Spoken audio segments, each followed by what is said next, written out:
I just work here. I'm just trying to figure out where the coolness is. And, I was told that, the George W. Bush era, like log cabin Republicans, I was told that's very MAGA. So, I can't keep track. You gotta. Hold on, Daniel. We're starting. I'm trying to be a good soldier. Hold on, Daniel's already going. He's going. We gotta hold him off. We gotta begin the show. I'm trying to be a good soldier. Hey, y'all. Welcome to Cross Politics on the Fight Laugh Feast Network. It's good to be with you. We got a fireball coming on the show, Daniel Horowitz, to talk about Idaho Republican primaries. We're going to talk about that. Can we talk about this song right now? What song is this? This is one of those. Where's the words? Where's the words? Gabe talked over the whole thing. I did? Yeah, you did. It's talking about the fat is the Lord's. It is the fruit of the offering. What is this? The fruit of the offering. The sweet savor. The fat is the Lord's. This is like the same genre of like Jesse's Girl. Yeah. I wish I had Jesse's Girl. It's like you got rickrolled by Leviticus. Yes. I love it. More of this, Carter. That is awesome, Toby. More rickrolling by you just made my day. Leviticus. That is it. Hey, folks, ever heard of the true team model in real estate? I hadn't until I came across Story Real Estate. Owners Chris and Natalie founded the original specialized team here in Moscow, Idaho, and the Palouse region. It's not just individual agents under one brand. They've got experts in place for every step of the process: marketing, negotiation, transaction management, everything. So if you have questions about real estate, they're your team. Head to storyrealestate.com. That's storyrealestate.com. Mount Athos. Oh, we got two. Performance was created to support your quest for excellence in body, mind, and soul. Here on the Holy Mountain, we believe that true strength is not measured in gains, but rather in pursuing anti-fragile longevity, mental resilience, and a rejection of the soul-destroying hedonism of the modern fitness culture. From energizing pre-workouts to muscle-building protein, Mount Athos Performance has everything you need to supplement the holistic foundation of authentic strength and vitality you are building. These supplements also uniquely feature the historic goodness of grass-fed goat whey made in the Pacific Northwest. Visit athosperform.com/FLF today to discover supplements built on purity, sustainability, and the pursuit of excellence. That's athosperform.com/FLF. We're grateful to have with us on the show today Daniel Horowitz. He's the host of Conservative Review with Daniel Horowitz and senior editor for the Blaze News. Daniel, thanks for coming back on Cross Politic. Hey, great to be back with you guys.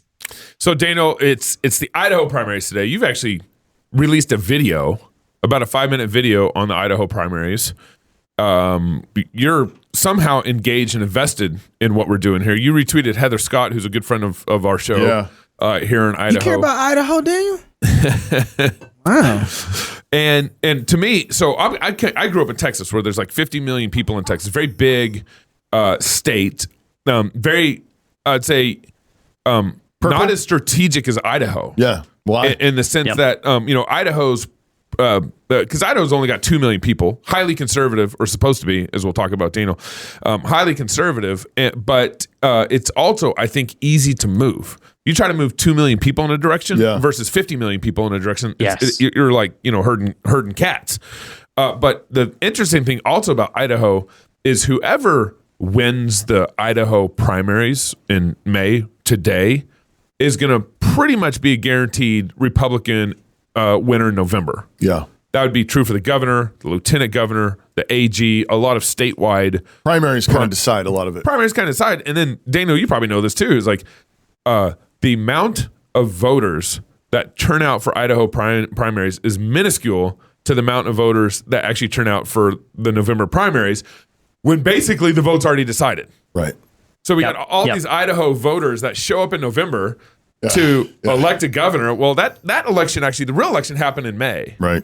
And so our voter turnout is super low in the primaries, which means that, let's say, I think it takes like 200,000 votes to get a governor elected, or to win the primaries, the Republican primaries in May. About 200,000 votes. The state, which is, if there's 2 million people in Idaho, 200,000 votes in the primaries, you got 10% of the voters deciding what happens in November. Yeah.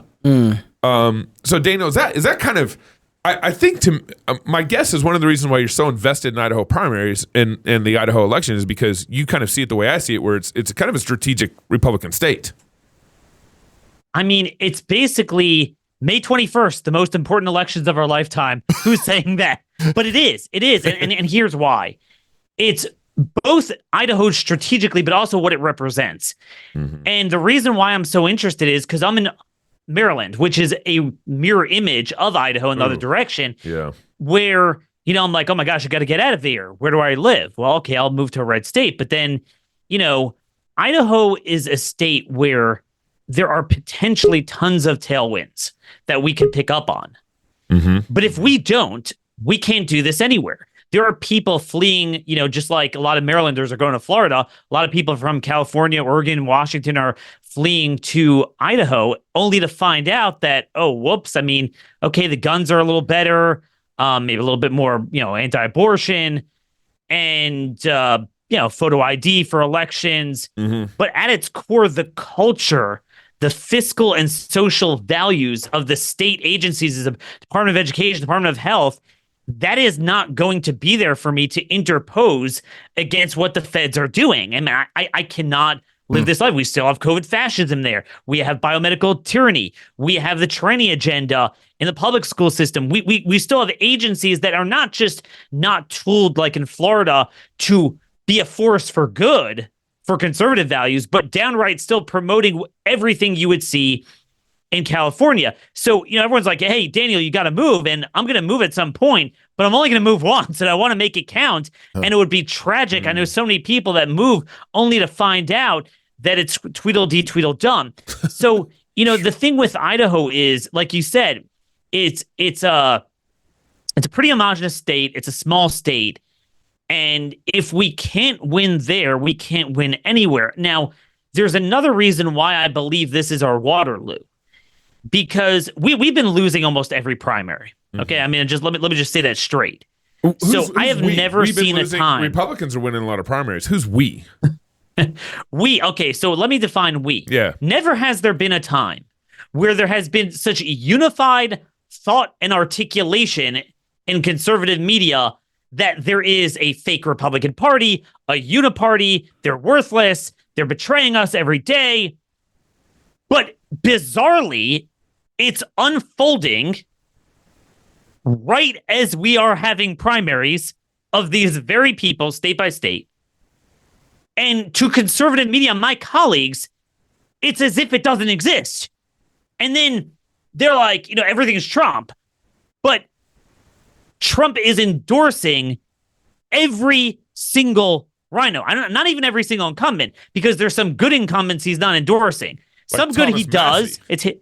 It's hit or miss. So today you have Georgia, Kentucky, and Idaho. To my knowledge, the only incumbent he's not endorsing is Massey. Now, incredible. Here's the thing. Trump's always been, rather than, and again, I mean, I don't care what you think of him broadly, this is a fact you can't deny. Rather than draining the swamp, since he came on the scene, he has been, for every one race that he's a help down the ballot, he's endorsing the bad guys, 5 to 10 other times. Yeah. But this cycle, he took it up another notch. It used to be that, if you could align his personal beefs that he sometimes has with some people with our strategic interests, then you could get some good stuff out of it. So some of these guys would say bad things about Trump. Will be like, hey, look what he's saying. So he'll come in and endorse someone better. Yeah. What's happening now is that this is not a matter of, the Lindsey Graham sort of thing where he shouldn't have that relationship, but he does. So you kind of, even though we disagree with it, but we kind of get it. Yeah. Here, it's people like Mike Simpson who have been antagonistic to him forever, never had a relationship. I don't even know if he asked for endorsement. He is now endorsing people that hate him. Mm-hmm. There's no relationship there. Mm-hmm. It's one after another. And, it's not just about Trump, but about all of us in totality. Well, if we're not going to voice displeasure and pressure Trump to get off these bad endorsements, we're not going to focus ourselves on these, how the heck could you change the party if you don't change the party? I mean, we swore up and down, these guys need to be primary. I'm sick of the Ukraine and the open borders and this and that. And then you literally have the Super Bowl where you have candidates to varying degrees, legislature, governor in some states, and Congress in every state. And so far, not a single bad incumbent has gone down in Congress. Not one. Right. Not one. Okay, regardless of what they've done, voted for the omnibuses, voted for the Ukraine betrayal, all this stuff, and usually by wide margins. And at some point, it's like what we're doing is not working. A lot of our people are consumed with voter fraud, discussions of voter fraud. Yeah. But the biggest voter fraud is red state primaries. Okay, I mean, all right, Daniel, I gotta hold you there because we're gonna go on a break here, a commercial break real quick, and then we're gonna come back with a video on kind of this Mike Simpson Rhino campaign donations when we come back from break. So hang around. The greatest we'll election fraud is the red states. Red state primaries. Oh my goodness. Yeah. What we believe as Christians is that Jesus is Lord over everything, that he is the way, the truth, and the life. All things are made by him and through him, and therefore his creation reflects that. Everything that we're learning about, whether it's science or math or history, literature, there are transcendental truths that show themselves through all those subjects. I love showing my students the connections between how God sovereignly has ordered all the subjects to glorify him, whether that's through how math, all the numbers work together perfectly. He's an orderly God, or through orthography in the written word. He gave us his word in the form of the Bible, and I try to encourage my students that they can glorify God by learning to read well. They're talking about the teeny tiny parts of the cell and how does that even fit in the stem of a plant. And I'm able to say, well, our creator God, who pays attention to every single detail, planned it that way. And that's why it is the way it is. I think we're distinctly marked as Christian because we're going to God's word and we're praying and starting our day with that. And I think starting the day with that is very important. We pray in our classroom. When we have issues with students, we have them pray together and encourage each other in that way. So I would say that we see, just as we build their character, that we're putting Christ at the center. God certainly expects a lot of us, and it's not a bad thing that he does, and by his grace he helps us. And so we want to pair high expectations with a loving care for each one of our students and a willingness to come alongside them and push them and encourage them to live up to those standards. It's challenging academically, but it's also challenging in we want them to be wise, eloquent, virtuous young men and women. So we're looking for mature in heart and mind. I think it's a character building and sanctifying to kind of be in and over your head a little bit because they have to face a fear they have in themselves that maybe they're not good enough, they're inadequate in some way. And to be able to prove that wrong over and over and over again has been, I think, one of the biggest areas of growth that I've seen.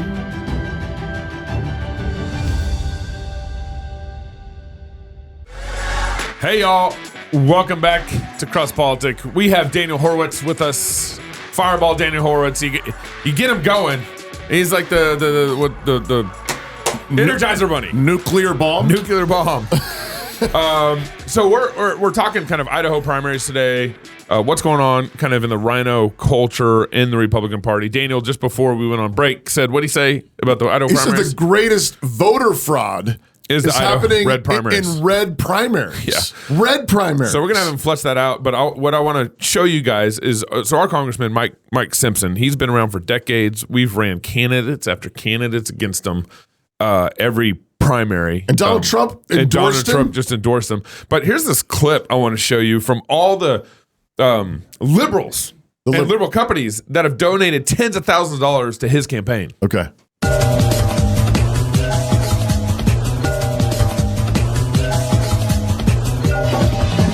3, 2, 1, go.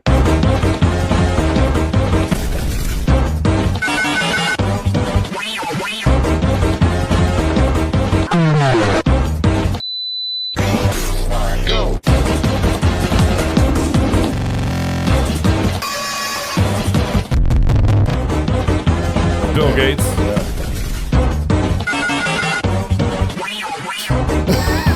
Wait a second. We're getting clowned. So Daniel, flesh out your comments. And why are Idaho or red primaries the biggest voter fraud scheme going on right now? You just answered it with that video, and that's emblematic of this. See, Mike Simpson is not even ambiguous about what he does. Some of them are careful. They vote the right way, but subvert us quietly. I mean, this guy, again, full spectrum leftist, the biggest spender alive. There's not a single thing in the federal budget he wants to be cut, including this record demonic inflationary level spending, gay marriage, DACA, endless, amnesty, endless third world, people coming in. No problem with that. We need the labor. So what happens is that when I got into this 15 years ago, I thought, oh, it's easy. Just go to primaries. Okay. There's more of us than them in the Republican Party because otherwise they'd be Democrats. So we just have this philosophical debate about the direction we want the party to go in, and we'll easily win. But then I realized what happens. They get all that money from the special interest precisely because they're going to do the opposite, and they do the opposite. But then they turn around and use that money.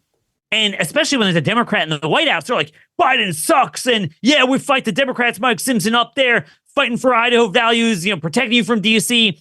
So who wins? The guy who has the most money and name ID to say what a great conservative he is. Well, who is that guy? 9 out of 10 times, the guy with the most money, and 9 out of 10 times, that guy's the biggest dirtbag that's doing the opposite. And this is the fraud. I don't know what you do if you have a party that hates its voters so much that it's willing to utterly lie to them about who they are, indulge their talking points, turn around, do the opposite. Right. I don't know how you sort that out.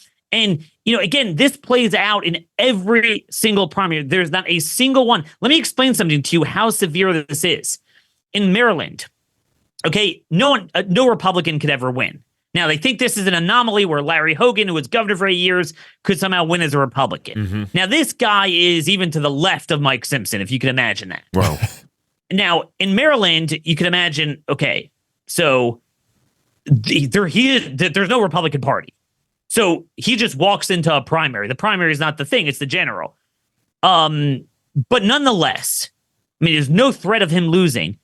He sent out mailers, and I was like, I've never seen this Larry Hogan. Man, he is the border and all the things we talk about. Then, a day later, he wins the primary.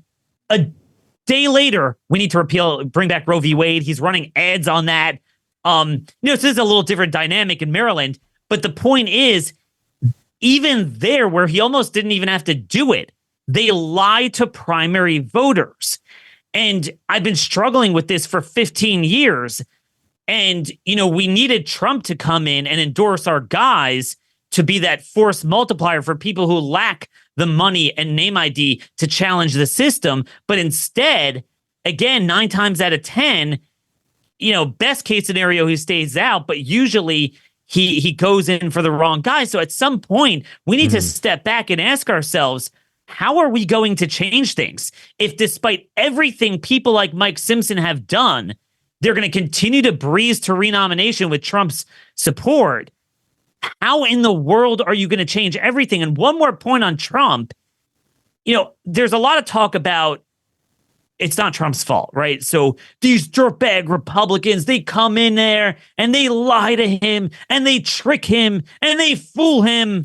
All right, let's just, accept that. It's kind of an interesting talking point, given the stature and regard that you hold this, all-powerful, amazing man. But okay, fine. So then all the more so, you have an obligation to bring reinforcements, meaning last time like Paul Ryan and Kevin McCarthy got him to sign stupid omnibus bills. Now, I'll tell you, Stephen Mnuchin, his Treasury Secretary, wrote them initially. But okay, it's fine. All right, I can play the game, But so then let's get better guys in there. But then he comes in and pulls up the ladder from our guys.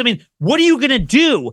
How will you change it? Mike Johnson's going to stay speaker. It's now becoming clear with Trump's support. If Trump does win, he will be speaker. Mm-hmm. John Thune or John Cornyn, which is just a younger version of McConnell, will be majority leader.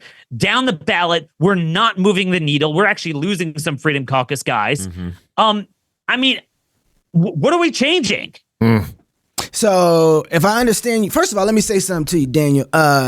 keep the great one's name out your mouth, first of all. The great one? Who's the great one? Trump. You know what I'm saying? You keep Trump's name out your mouth. We'll call him the magic orange, okay? It was just like, with COVID, we couldn't say vaccine. Yeah. You have to say the magic juice. Yeah. So that's a good one. Yeah. That's okay. so that's when we do the magic orange. It's like, the magic orange. Johnson just like got Trump to support Ukraine. Like, how dare he do that? But so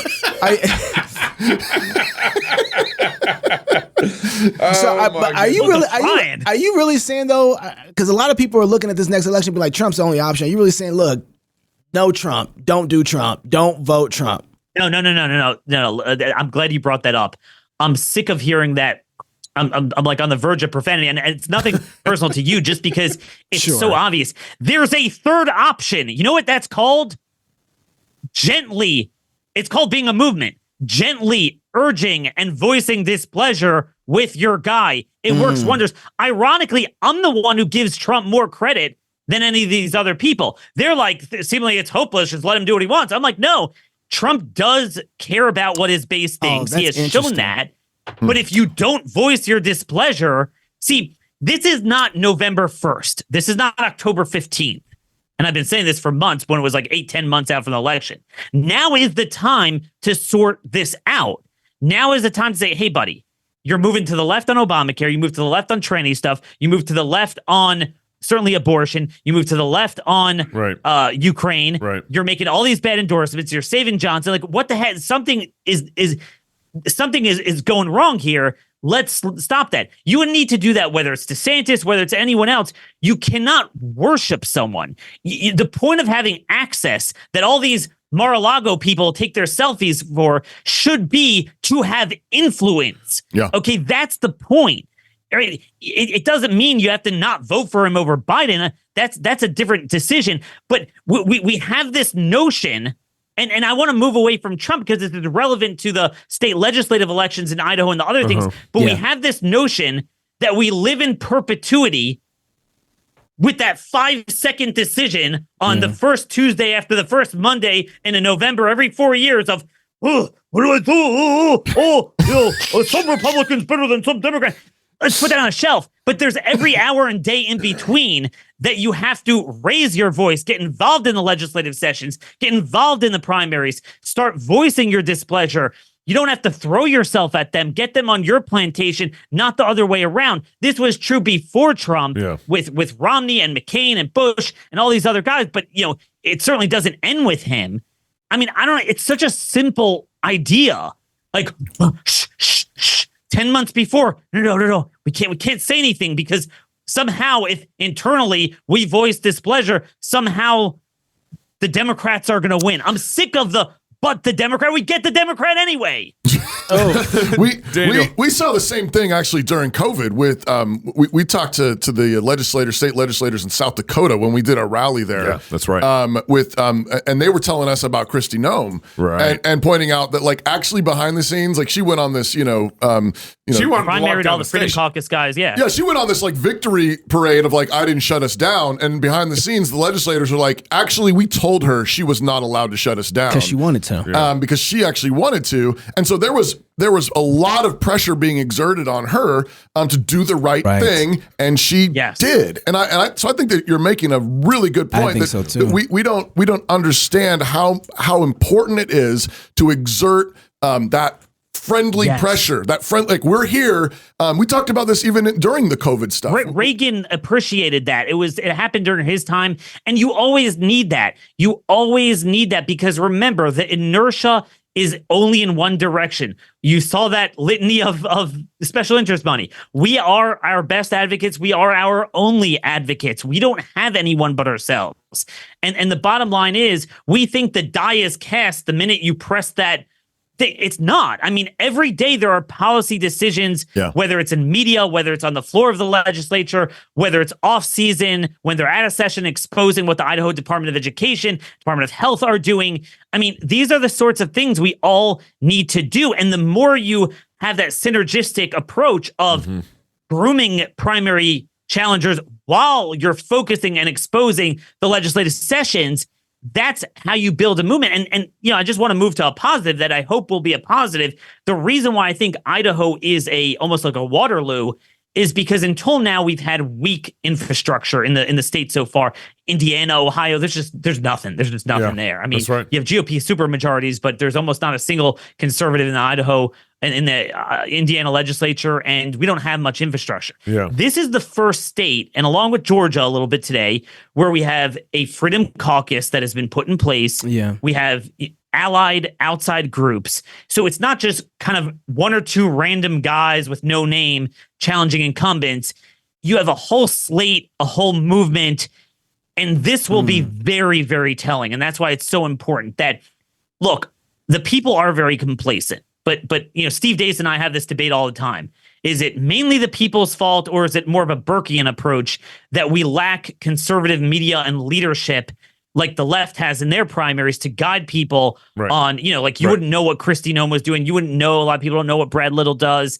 And that's fine. But if you're involved in politics, you should know this stuff. And if you call yourself a conservative thought leader with X million iTunes subscribers, will actually own up to that responsibility and know about this stuff. People think, oh, Daniel, well, not everyone's as clever as you. I've heard that before. Like, well, I mean, that should be baseline. Oh, wow, you know about Idaho, you know about this. Well, yeah, I'm making my business because, we got to change things. And the question is, where you do have the Freedom Foundation and you have, Dorothy Moon as a chairman of the party, which we don't have too many like that. Yeah. And you have some infrastructure in place. You have a Freedom Caucus that forced a lot of roll call votes, then put out a scorecard, and then build the candidates. You should be very proud of that. That is a movement. The results are for God, but ultimately you have to do your part. You can't just sit home, watch Fox News, butt the Democrats, and then tune out, and then only turn out in the general election. Right. And then, to the extent you go to a primary, hey, what's the first name I know? Hey, I hate the incumbents. Politics is terrible. Yeah, Mike Simpson. That's right. Okay, Mike Simpson. Yeah, that's great. Right, you can't keep doing this. Oh, my So, Daniel, goodness. I maybe this is a little bit what you're getting at too, but there's some calculations that don't add up to me in what's going on in the Republican Party right now. Especially, I think it's most clear, I think, with our Speaker of the House, Mike Johnson, where just like, right when he got elected, he was coming off like this Christian prince of America in some ways. And hanging out with Ken Ham at the Ark Encounter. Yeah, and then like praying in Congressional Hall with staff around him or other congressmen around him. And then within weeks, he like, I don't know, they got pornography pictures on him or something, but like all of a sudden, like his calculations and the way he was talking and voting and how he was working more with the Democratic Party than the Republican Party as Speaker of the House. Like, explain that to me. Seemed like a flip. What calculations are going on there?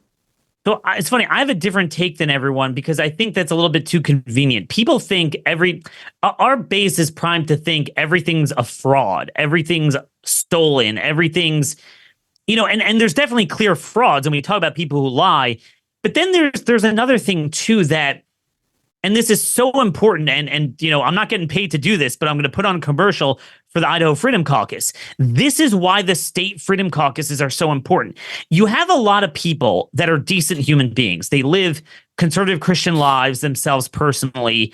And if we were at the top of that mountain, right, chucking the boulders down on the bad guys, not the other way around, so they'd be right there with us. They're not going to certainly get in our way, and they would join. They would be part of that vote. Mm-hmm. But so long as we're not in charge, okay, and it's the bad guys in charge, they're not willing to use, there's a very limited number of leverage points you have to change the game.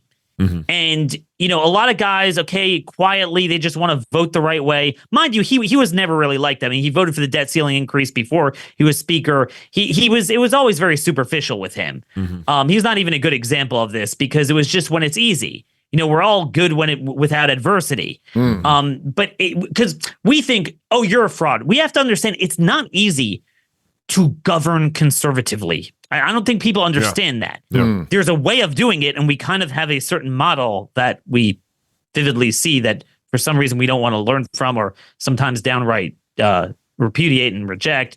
But it's not so simple that you could just get people like that, because there's a reason the inertia is in that direction. It's not necessarily someone has porn, photos of you or stuff in your pockets directly with money, like a direct bribe.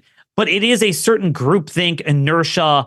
And to a large degree, Trump got caught up in this because, he'd be caught up by, the stock market's going to crash if we do this. Right. It's too disruptive. He's a very stability guy. It's funny. Yeah. People look at his rhetoric, his decorum is very unique, but his way, he's actually very much, dare I say, establishment way of thinking. And I understand it, but nothing's going to change. You have to have a heart, a soul, and a brain. You have to have all that. You have to understand the issues, be able to articulate your way out of it. A lot of times Trump would get up there and he wanted to do the right thing, but he didn't really understand the issue that well. So all these guys come in, whether it's the generals with certain military things or, this is not feasible, Mr. President. Here's what would happen. And they're very good at superficially. It sounds nice. DeSantis was the type of guy that's able to, with the Disney thing, they thought he'd back down. He knows the issues. He put in personnel that's, not just values based, and not just like Daniel Horowitz, talk show host, blurting out, but actually under, anyone could be a talk show host. That we have more conservative talk show hosts than ever. Anyone could do that behind a microphone. Yeah. We're all amazing, but it's not so simple to be able to finesse that. And that's why the Freedom Caucus is so important, because they understand it's not just good enough to, be relegated to a permanent minority. We're going to have our hands clean, not vote for the bad stuff, but we're not going to actively treat the Republicans like the Democrats and filibuster, use procedural motions to force votes, campaign against them, because you got to change it. And there's a lot of guys like, whoa, I'm not down for that. I'm a conservative, and I understand that, but you're not going to change anything. So that, and then also you need a cohesiveness. Iron sharpens iron. The fear factor goes down when you have a cohesive group with staff, with, an outside ground game. And they're the first movement that I've seen that's trying to address why we are where we are. You can't just view it statically. Like A versus B, he must be a fraud. Let me go find a better guy. Well, in a static analysis, you're not going to find too much. You have to build it. It takes a movement. We're all looking for this is the baby boomer Fox News mentality. We sit back and wait. Every 4 years, the silent majority will rise up and all invested in whoever that Republican nominee is at that point for president. It's the school boards, it's the legislature, it's all of it, and you got to have a movement. It doesn't come naturally. The way the left 10 to 15 years ago got the tranny agenda into all 3,000 counties like in 6 months. Yeah. It didn't happen by accident. They have agitators, and that's even where they're in the minority. Like in Idaho, technically in the minority. Right. We can't even harness where the broad majority agree with us. And we get outrun by these guys. And my concern is that I'm seeing a tremendous amount of apathy and laziness, that we've gone backwards since the Tea Party. We've lost all the gains. And it's just like, it's all. And again, this is if Trump were amazingly principled, amazingly articulate, amazingly focused, we would still need to be doing this. You're never going to fix this with just one man at the top. The Idaho primaries matter so much more. If you're an Idaho resident, you got to understand that you got to look at what happened in Trump's first term, and you got to understand that there's serious limitations of what to expect. And that's assuming he wins. Remember, there's still a very good chance he doesn't win. That's just a reality. It's certainly not a given. What the primaries are doing here is that if you can get a Freedom Caucus adjacent majority in the legislature, you could have that bulwark that if things don't go well, when they start rounding people up and they take the weaponization to the next level, and you have biomedical fascism And then you have the bankruptcy problems, and we really need to work on currency and states finding innovative ways with currency, how to shield people from this just unlivable inflation. All these issues, illegal immigration, states are going to have to, unilaterally enforce. There's a lot of things we want to do, but it will never, ever happen under the current crop. Okay, so Daniel, there's two, because I know you're going to go on a rampage for like another 30 minutes with one question. I'm going to ask two. I'll put a timer on. You're going to put two in? I'm going to throw two because I'm going to let them wind up to the next one. I guess as you were talking, one of the questions is, it seems we have more rhinos than they have dinos, right? And as you were talking, I feel like, a lot of people say we've got Republicans, but it doesn't seem like this happens on the other side as much, or we're not even aware of it, where they're like, oh my goodness, we got a Democrat who's really a Republican in office. Like, you know what I mean? It seems like it's always falling on us, where we have the weakest link all the time. I would love to know where the dinos are. Are they even out there? They're extinct. Or does the other side do a good job of lynching their dinos? Just wondering. Yeah. That's question number one. That's question number one. And the question number two is, what happens, if with Simpson's Mike Simpson, right? If he is put back in office, what is the outcome? What's the domino play of that moving forward? What does that look like for Idaho moving forward? Sure. No, I mean, this is really important. So you're getting to the original sin of politics. Okay, why do we have this dichotomy between the two parties?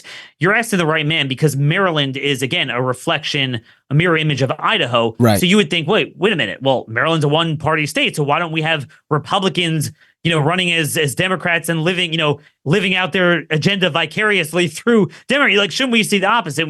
Certainly we don't see that. It's demonic as hell here. You don't find just think about Mike Simpson.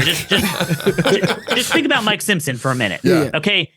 Just think about core national issues: pro-gay marriage, pro-open borders, pro every spending program imaginable. So where is the equivalent Democrat? The answer is there is not a single, not one. The only difference you'll find is a little bit with mannerism sometimes, and just being a little bit more subtle. But to downright take the Republican view on a series of critical issues, it doesn't exist. And I'm going to give you the most vivid illustration of this.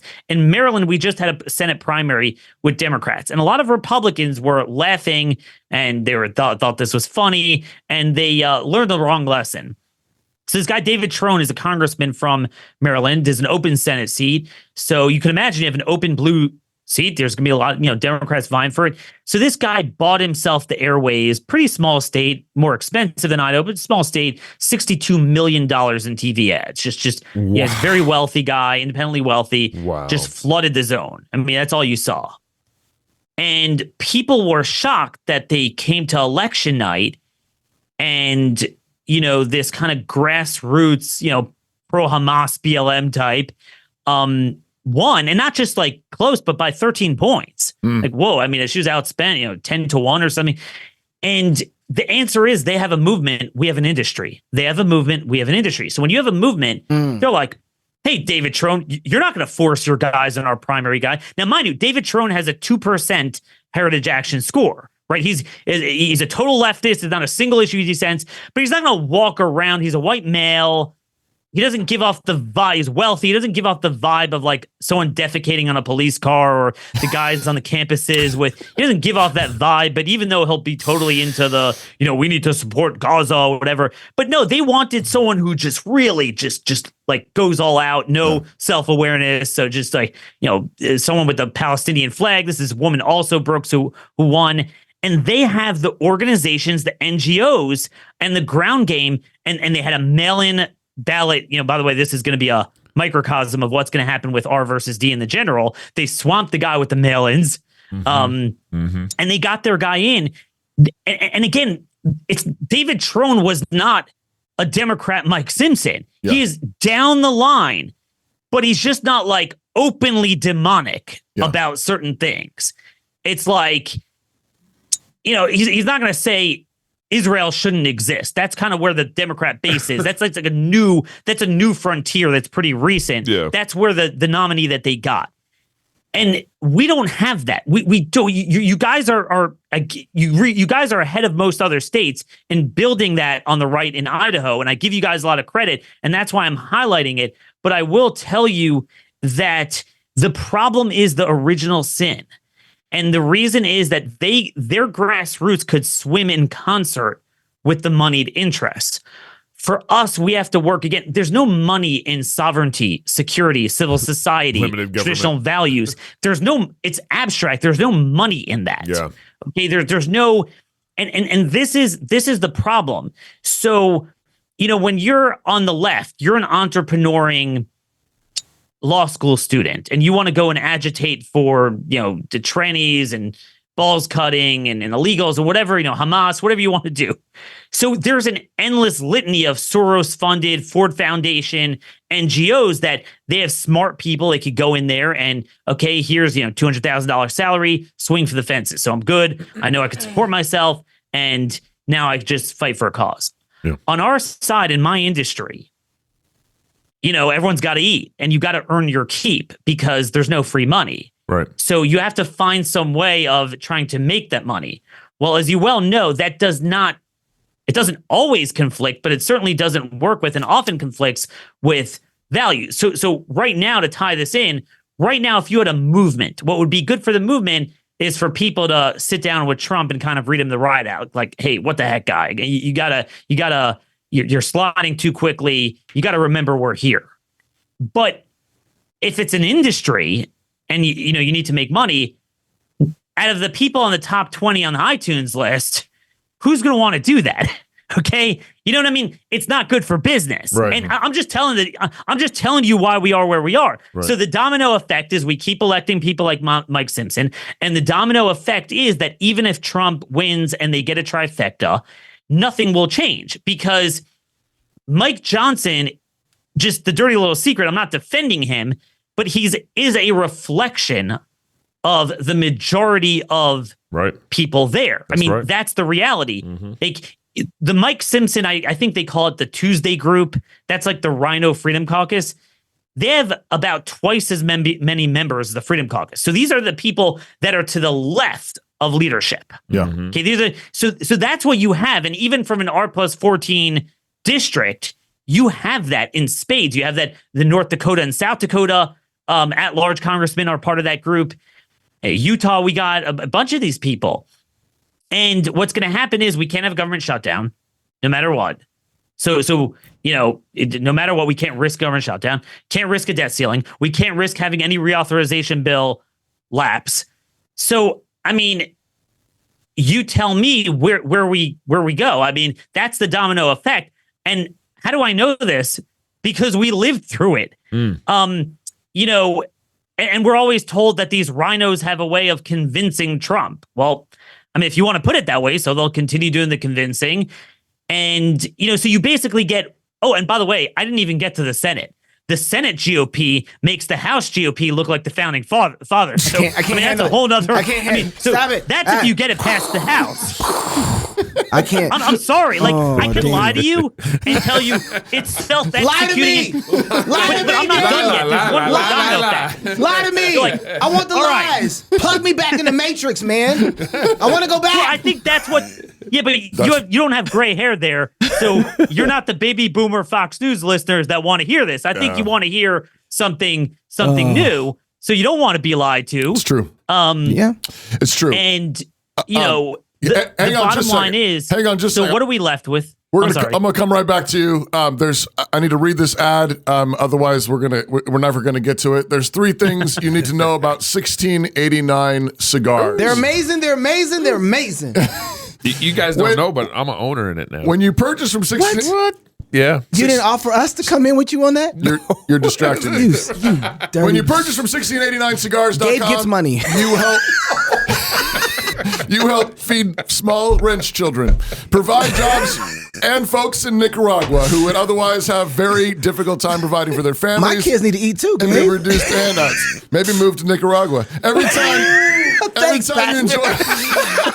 That didn't play well, bro. That's not going to age well. Every time you enjoy products from 1689cigars.com, you support Reformed church planters in Nicaragua. And 1689cigars.com is owned and operated by bivocational pastors here in the U.S. who resonate with Pastor Charles Spurgeon when he said, I intend to smoke a good cigar to the glory of God before I go to bed tonight. 1689cigars.com is honored to partner with Reformed Cigars by selling all the blends and sizes available from Reformed Cigars. Whether your palate prefers a full-bodied Maduro, a mild Connecticut, or somewhere in between, 1689cigars.com has a blend for you. While shopping at 1689cigars.com, check out their great t-shirts, stickers, glasses, and more, and be sure to check out back regularly as they're adding new products all the time. 1689cigars.com. Smoke to the glory of God.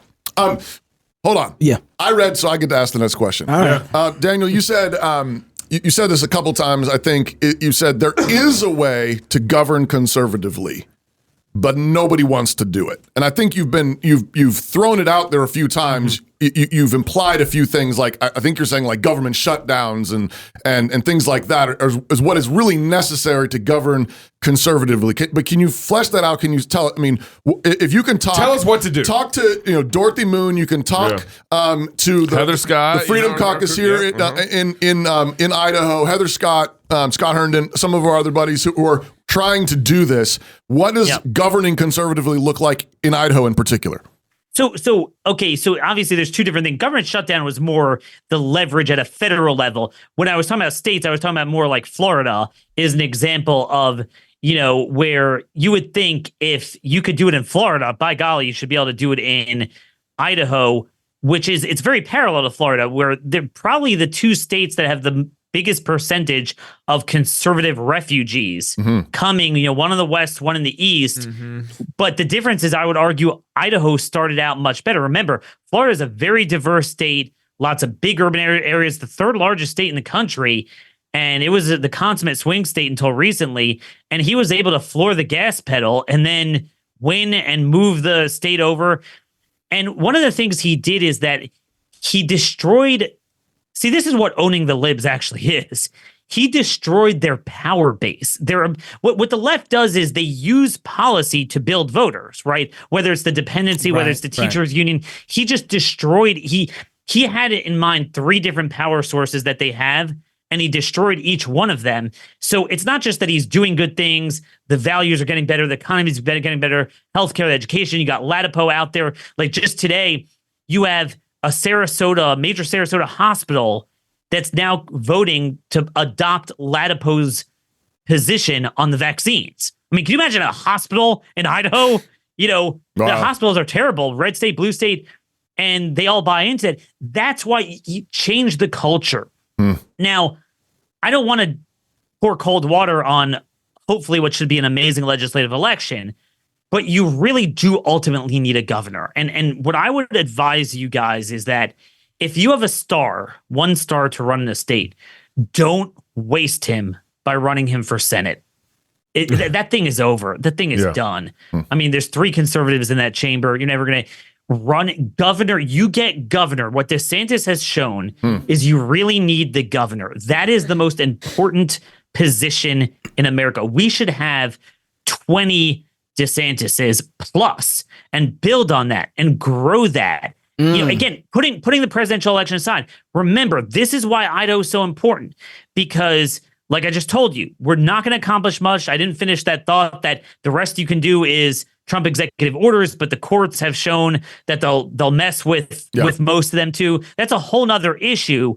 And then again, remember, there's a good chance, there's a reason Republicans keep losing and Democrats keep winning, despite the economy, despite the fact that they're really rated unpopular on the issues. Some of that has to do with the GOP image and competence. Some of it has to do with the just sheer being outgunned in funding and ground game. And, obviously with this whole mail-in stuff, we have failed to build an apparatus to match them. The notion that you could assume he's going to win and then assume it's going to change, it's really very tenuous. And that's where it all comes back to where we started with May 21st. Today, this is building your vaccination, immunizing yourself to whatever will come, that whatever occurs, we have Republicans that are actually Republican that will try to keep Idaho as independent to interpose on behalf of the people against whatever tyranny either comes down or continues by hook or by crook at the federal level. And I think, as much as I'm upset about the Mike Simpson situation, I endorsed Brian Smith when he ran, I believe, in 2014. Okay. But I'm actually happy he chose to run for legislature. And everyone thinks I'm crazy, but I'm the only person that will take a guy that's thinking of running for federal office. I'll say, well, governor is the best, but if that's not feasible, not open, you could do more in a red state legislature than you're going to do there. Right. And that needs to be our focus, because we have a demographic problem. We have a values problem. We have an education problem. We have a Republican Party problem. So there's a limit to what we can win coming, 40 years into a fake GOP. A good part of the country is gone. Okay, that's a reality. I personally think the federal government also is irremediably broken as well. The best you can do is at least take the places that, even in the worst case scenario, that Trump gets crushed, he'll do very, very well in Idaho. Right. Okay, we know that no matter what. Yep. He'll do very well in Idaho. So, like you said, you're going to run away with it in the general election. Now is the time to make it worthwhile, because you snooze, you lose. The minute you elect a Democrat in all but name only, you lose. Yeah. You lose that safety net in a red state that we need to create, and frankly, that so many people are fleeing to Idaho to enjoy. Well, Daniel, you need to move to Idaho. We've had Help us move to Moscow. We live in Moscow, Idaho. That's where our studio's at. We'll build you a studio out here too. Yeah. And we've had about 300 or 400 people per year move from the Cal region, California, Oregon, and Washington in the last, since 2020. Yeah. So we're trying to fight in Idaho. Would love you to move here and join our church community and blow it up. It's May 21st, y'all. And if you live in Idaho, you need to go out. It's today, May 21st. Yeah, today. Today. Yeah. That's what I said. You're It's going May- out for this to vote. It's May 21st. Go vote. Go vote today. It's the primaries. The primaries matter. They matter more than you think, especially in Idaho. And you heard Daniel Horowitz. He called this our Waterloo. Yeah. He says it's coming down to this. We got to fight here. You need to get out, find out who the real conservatives are, who the ones are who are really willing to risk what it takes to fight against the rhinos in particular. A Republican's probably going to win. The question, though, is it a real conservative or is it somebody who's just a rhino? Is it just somebody paid by the establishment for the status quo, which is ultimately... And by the Democrats. Democrats donate to them too. I think was it R.L. Dabney who said that conservatism is the shadow that follows progressivism? Yeah.